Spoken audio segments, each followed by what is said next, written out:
Magka-office mate kami.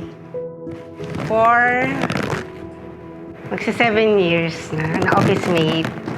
Magka-team kami dati sa AP. Dati magka-team talaga kami within some department with accounts payable. Then, naglipat siya ng team. Na-transfer ako sa other team. Then, dun din nagsimula lang din last year. Kami on dating.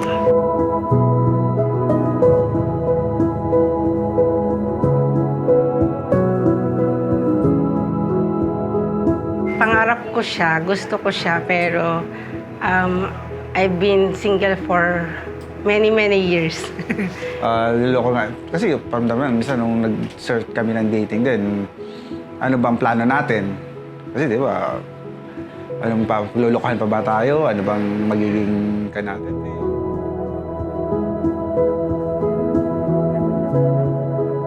This is really is it. Ayan. Sa wakas, sinagot na ng Lord ang panalangin. Hindi ka na ngayon mag-iisa.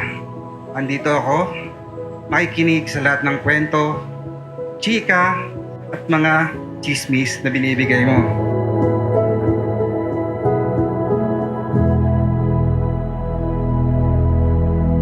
Together with the friends, nag-travel kami within Baguio. Then next is around December yun. Then around February, nag-travel kami sa La Union naman, which is dun sa birthplace ni Neri. At that time, meron kami dong isang friend na niloko yung family ni Neri doon sa province, sa La Union. Yun nga daw, papakasal kami. At that time, talaga, no, pa kami ni Neri na that time na, kasi as ko lang, friends lang or colleagues lang talaga din na gano'n.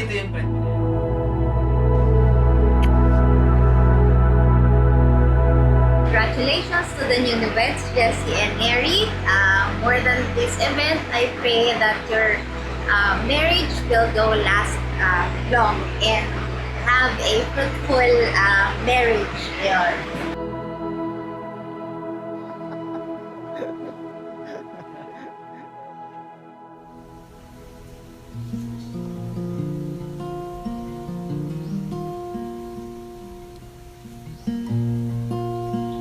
Alam. Hindi mo ma-explain. Hindi ko explain. Hindi pa nagsising in. Dati, I was always a bridesmaid. And I would cry every time someone walk down the aisle na para bang ako yung ikakasal. But now, this is the day. People would ask me, ano ba ang feeling ko ngayon? Sabi ko, hindi ko alam. Kinakabahan? Hindi ko alam. Pero deep in my heart, I am at peace. Because today, I will marry the man who always listens to me. The man who is so family-oriented. The man who patiently hears all my kwento. The man who makes me feel a Disney princess kahit na nagiging pabebe na ako. The man who loves me for who I am.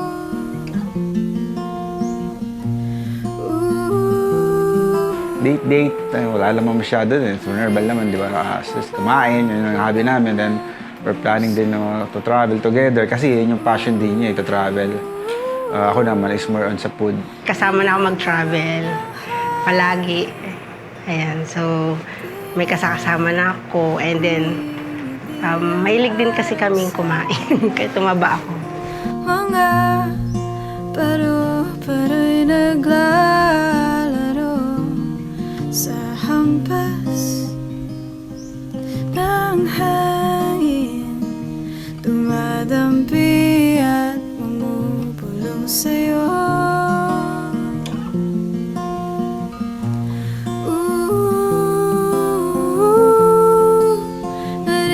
Siyempre, mahal na mahal ko siya. I love you. And, ayun, I'm excited and I'm happy na ikaw ang makakasama ko forever. Pagpatuloy mo lang yung pagiging maka-Diyos mo, then yun nga, period God, then yung pagmamahal at pag-aalaga mo sa akin na pinakita nung habang tayo nagdi-date is mas lalong lumalim.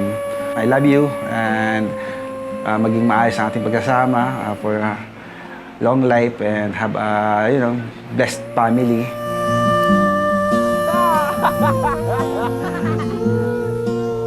Marriage isn't about perfection, it is about perseverance, love, and choosing each other daily. Ngayon, hindi ka na nag-isa. Dalawa na tayo magsasama habang buhay. I love you, Mary.